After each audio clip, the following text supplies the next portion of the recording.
Theresa Caputo and Larry Caputo's new path vow to forget old differences and move together.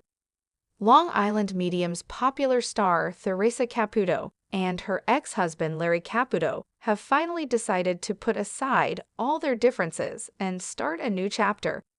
After so far family tension, misunderstandings, and various upheavals in personal life, they are now dreaming of doing something new together. But this time they are planning to do something beyond the bounds of reality show. Although they have not yet clarified what they are going to do, they have confirmed that this time they will both start a new journey together with both families. Most shockingly, Larry Caputo's current and ex-wife will both be together and part of the family venture.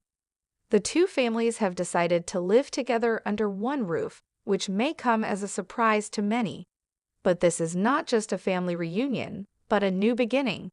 The promise made by Theresa and Larry will open up new horizons not only for them, but also for their children and grandchildren. Now it's just a matter of time when they officially reveal their plans. The sun was setting over Long Island, casting a golden glow over the oceanfront home where Theresa and Larry Caputo sat together for the first time in years without the weight of old resentments between them. The past was filled with heartache, lawsuits, and fiery arguments, but today all that mattered was the future. "We've spent so many years fighting, Larry," Theresa said, her voice softer than it had been in a long time. "But what did we gain from it?" Larry sighed, staring at the horizon. "Nothing, just pain for ourselves and our children." For the first time in decades, the ex-couple found themselves on the same page. They had both been through too much: marriages that crumbled, businesses that failed, and personal losses that had shaken them to their core. Now they wanted something different. "I want us to build something," Theresa continued. "Not just for us, but for everyone, our kids, our grandkids, even Connie." Larry flinched at the mention of his second wife, Connie Talley Studi. The idea of blending their past and present families seemed absurd at first. But Theresa was right. They were all interconnected now, whether they liked it or not. Surprisingly, Connie agreed.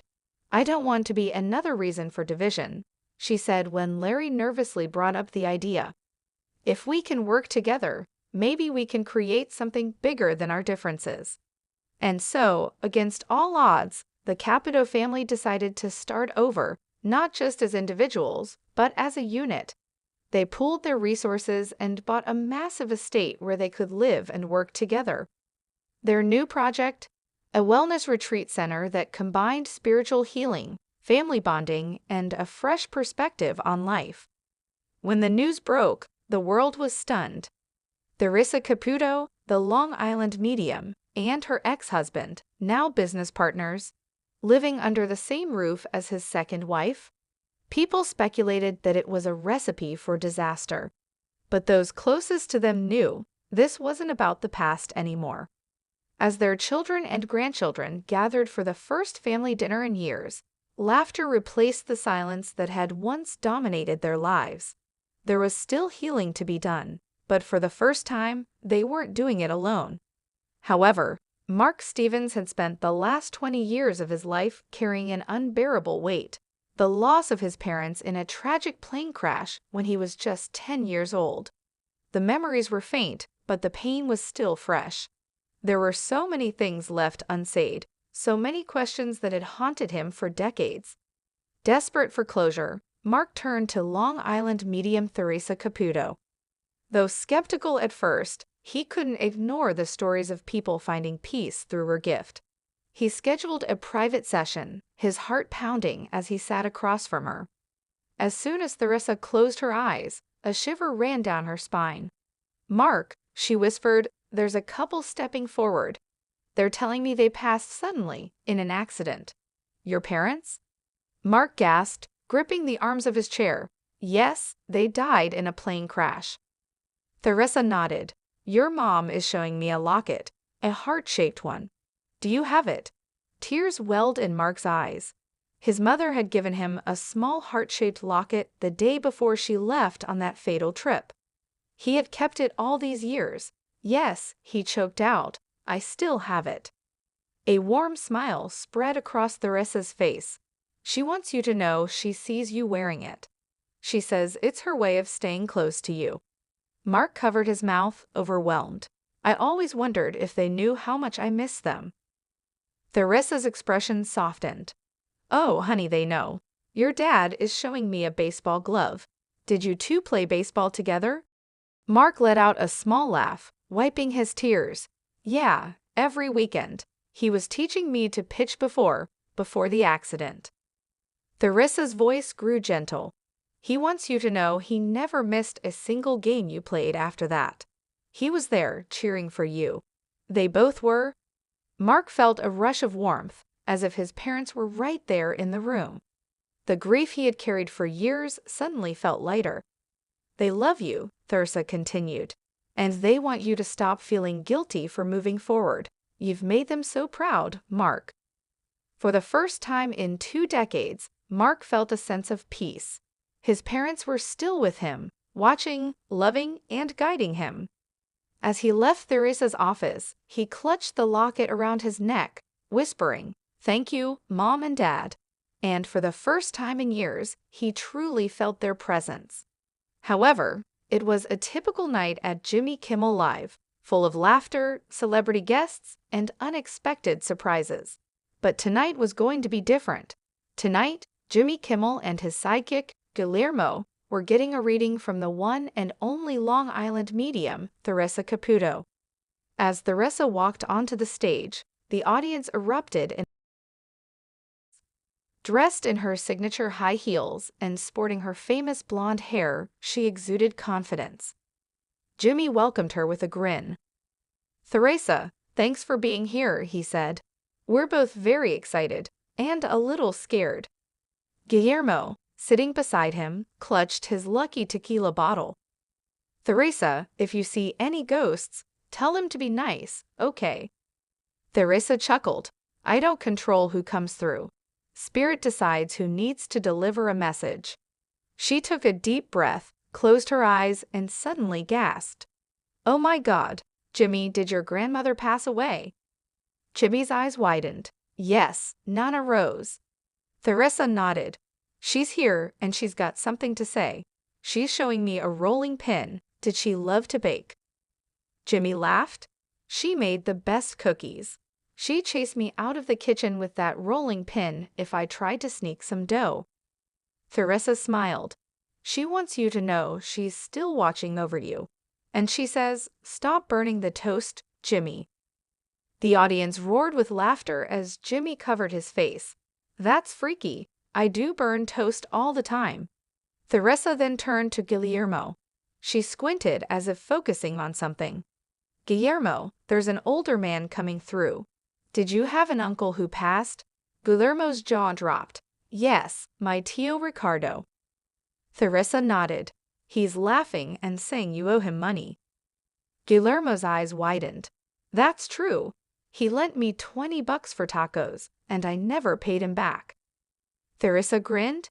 "Well, he says not to worry. He's got unlimited tacos where he is." The audience erupted into laughter again. Jimmy shook his head in disbelief. "Theresa, you are incredible." Theresa winked. "Just doing what I do." As the segment wrapped up, Guillermo clutched his heart. This was amazing, but also, now I'm scared to eat tacos. Jimmy patted his shoulder. "It's okay, buddy. Just don't forget to leave $20 on the table, just in case." The crowd cheered as the show cut to commercial, leaving Jimmy and Guillermo still in awe of their supernatural experience.